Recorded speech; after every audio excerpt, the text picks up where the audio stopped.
ya kan gitu. Dia ditempatkan di BKO kan di Propam. Nah, kalau misalnya ada kejadian sama orang yang bersangkutan tersebut, itu yang mempunyai satu lingkup tanggung jawab terkait dengan anggota tersebut, apakah tetap Propam karena dia BKO di Propam atau di Pidum juga? Ya seharusnya dia organik di mana? Kalau BKO kan hanya sementara yang melaksanakan tugas. Iya. Jadi seharusnya organisasi yang organik yang bersangkutan lah yang bertanggung jawab kalau ada apa-apa. Oh begitu ya? Ya, jadi di Propam itu kan yang menggunakan dia saja sementara. Oh iya, karena memang ada satu di apa namanya rangkaian kasus ini, pada saat itu ada orang di Tipidum di Jatanras pada saat kejadian datang juga ke TKP seperti itu. Jadi itu adalah bentuk satu tanggung jawab juga, kepedulian gitu, kepedulian atas anggotanya yang saat itu ada terjadi penembakan seperti itu. Itu wajar seperti itu ya? Ya sebetulnya kalau ada kejadian kan ada wilayah dulu yang pertama turun. Iya. Ya kan? Jadi kalau wilayah sudah turun, kalau biasanya menyangkut kasusnya itu mempunyai perhatian yang tinggi dari masyarakat misalnya. Itu semua fungsi tidak langsung masuk ke TKP. TKP yang menangani adalah wilayah, lokus delikti di situ.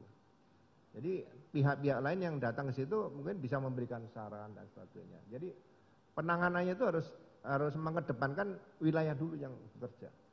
Baik. Jadi tapi terkait dengan pertanggungjawaban dia organik di mana dia berasal itu menjadi satu tanggung jawab organiknya itu tersebut ya? Ya tetap tanggung jawab. Kepedulian mungkin ya seperti itu ya. Baik.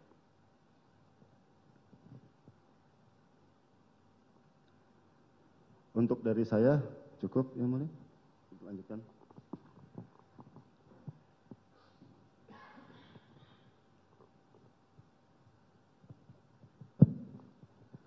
Terima kasih Yang Mulia. Izin melanjutkan. Bapak Ugro Seno. Selanjutnya saya panggil saksi ya Pak.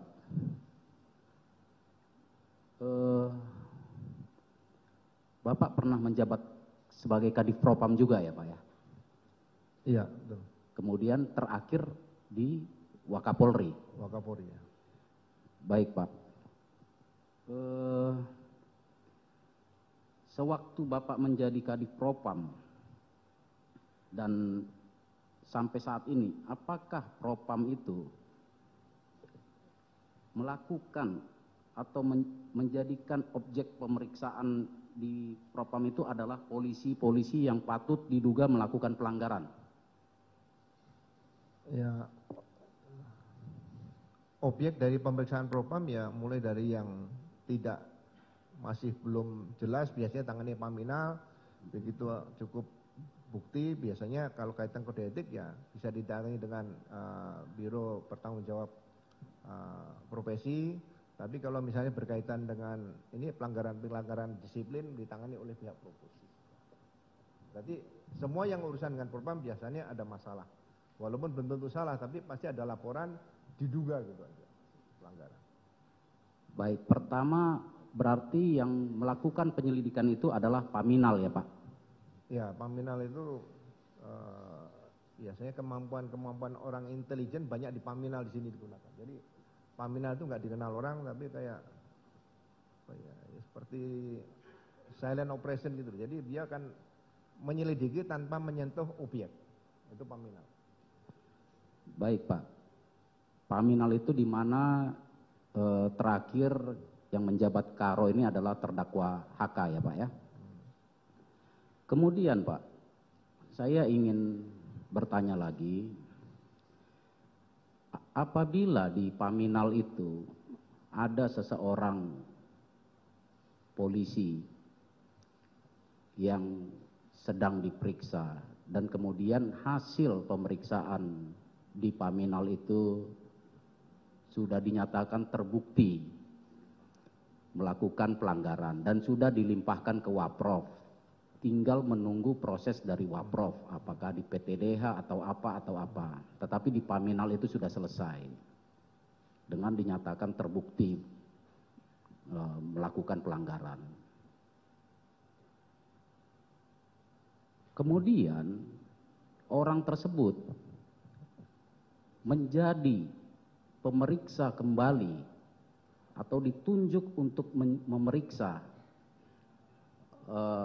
terdakwa HK untuk kasus yang juga tidak dikehendaki oleh terdakwa HK ini. Apakah itu boleh, Pak? Ya. Saya pernah menangani seorang perwira tinggi dengan diduga alat bukti yang saya temukan melalui Paminal waktu itu, dia melakukan dugaan-dugaan yang mengarah ke pidana. Langsung saya buatkan nota dinas kepada Kapolri, mohon dinonaktifkan pejabat atau perwira tinggi tersebut dalam rangka pemeriksaan propam. Dan itu kemudian dikeluarkan surat keputusan Kapolri yang bersangkutan dinonaktifkan dulu, dinonaktifkan. Jadi tidak boleh melakukan kegiatan, apalagi melakukan suatu penyidikan seperti itu. Ini bisa ada hal-hal yang apalagi sudah pernah diperiksa propam sebelumnya, ini kan ada konflik of interest. Ini sebetulnya jangan sampai terjadi. Kalau menurut saya, ya apa yang dilakukan itu udah cacat hukum menurut saya. Oh, faktanya orang tersebut, saya sebutkan saja, Kombes Pardede, menjadi penyidik di urusan ini, di cyber ini. Ya, seharusnya bisa dilaporkan oleh dari penasihat hukum agar dilakukan tindakan keperupaman kembali kepada atasan yang bersangkutan dan yang bersangkutan untuk pemeriksaan propam untuk penanganan lebih lanjut. Jadi kasus pertama masih belum jalan, tambah kasus kedua. Baik, Pak Saksi, saya bacakan ini pasal 14 huruf M Perkap tentang kode etik profesi Polri. Ya, Perpol. Setiap anggota Polri dalam melaksanakan tugas penegakan hukum sebagai penyelidik, penyidik pembantu, dan penyidik dilarang menangani perkara yang berpotensi menimbulkan konflik kepentingan. Apakah dengan seorang terduga pelanggar yang sudah terbukti di Paminal, kemudian menjadi penyidik di perkara yang melibatkan terdakwa HK, apakah menyalahi aturan ini? Ya, justru itu, kalau ada isu seperti itu, menurut saya, ya, Paminal yang sekarang ini turun, kemudian melakukan langkah-langkah, siapa yang memerintahkan orang yang bermasalah tadi untuk melakukan tindakan-tindakan kepolisian, misalnya melakukan pemeriksaan. Ini masalah menarik supaya ke depan nanti hal seperti itu tidak terjadi lagi demi organisasi Polri yang lebih baik yang kita cintai ke depan. Baik, Saksi. Terkait hasil pemeriksaan yang dilakukan oleh oknum tadi, apakah patut diduga tidak sah atau ada kepentingan di dalamnya? Ya, sekarang bisa diuji nanti kalau dia dilaporkan ke Propam. Menurut saya berita acara seperti ini ada motif apa? Ya, nyatakan saya tidak sah, kemudian ditangani oleh Propam. Dilaporkan bahwa berita acara ini tidak sah, laporkan Propam di proses selanjutnya, gitu saja. Terima kasih, Saksi. Untuk sementara cukup dari saya. Ya, masih. Satu lagi. Silakan. Terima kasih. Tadi saya terlewat. Tadi saksi kan menjabat dari sejak 2009 sampai dengan 2010 ya. Pada saat saksi menjabat itu terdakwa Hendra sudah menjabat juga di sana. Sudah ya. Ya. Ya.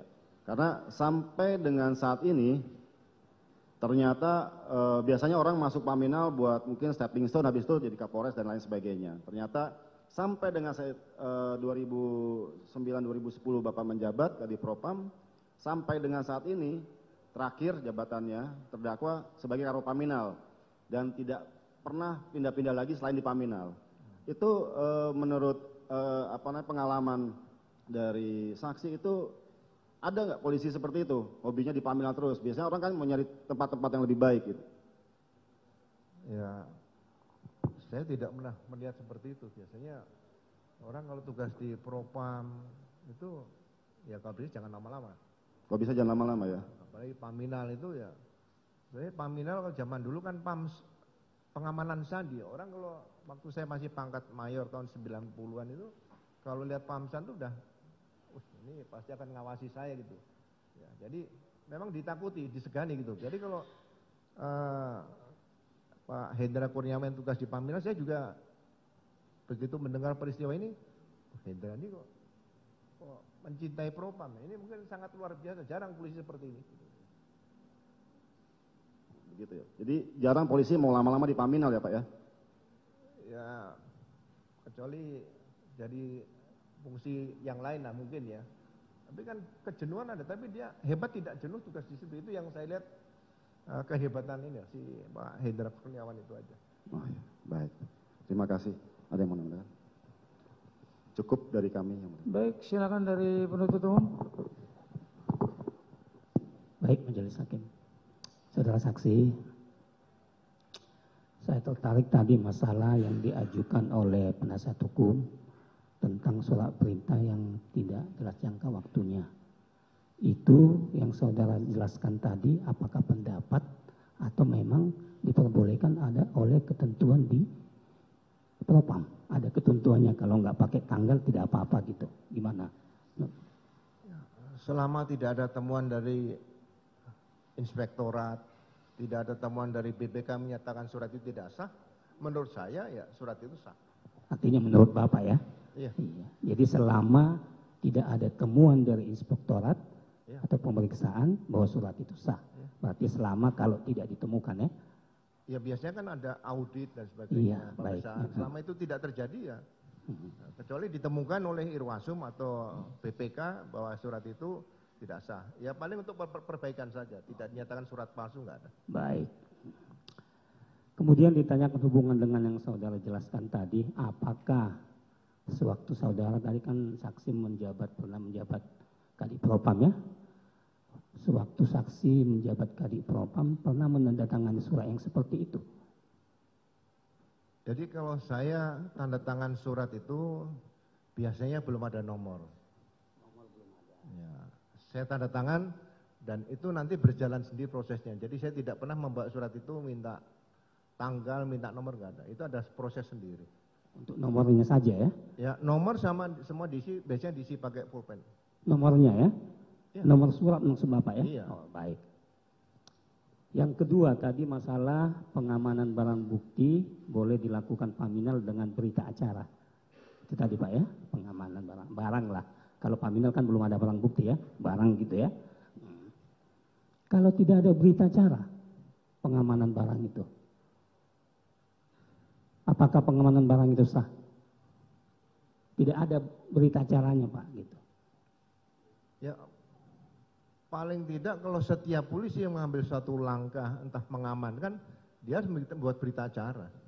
Harus ada. Harus ya? Harus ada. Harus. Berita acara. Cukup majelis. Ada lagi?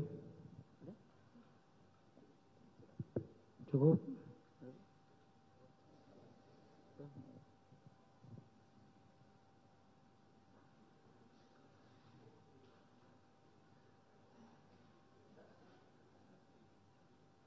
Saya sedikit aja saudara saksi ya terkait dengan soal garis tanggung jawab dan garis koordinasi antara unit. Kan tadi saya singgung di hadapan ahli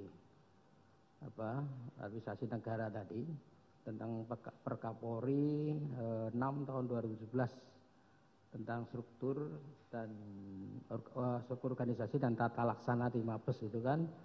Ada unsur pimpinan, ada unsur pembantu pimpinan dan pengawasan ya. Kemudian ada unit, namanya unit ya, unit pelaksana.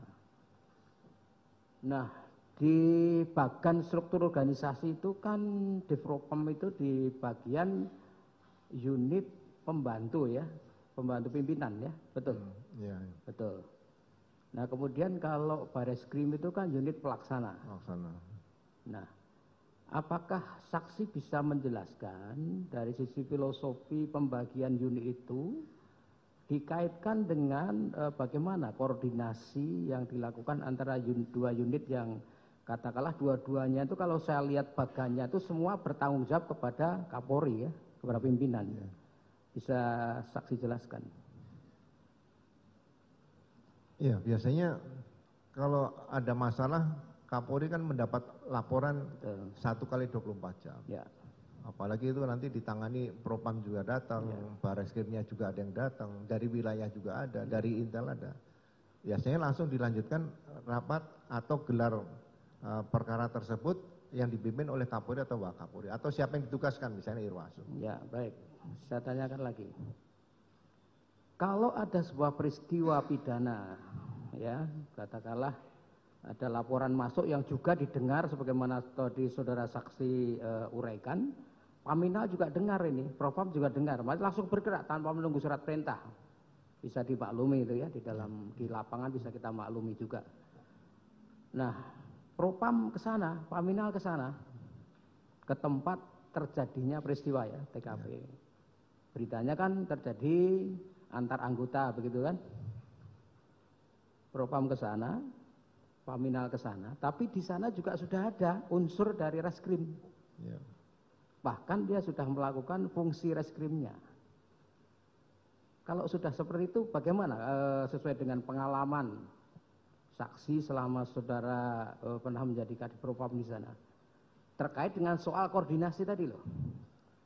Di sana sudah ada reskrim, sudah bekerja juga fungsinya. Nah, pembagian koordinasi tadi seperti apa? Bisa saudara saksi jelaskan?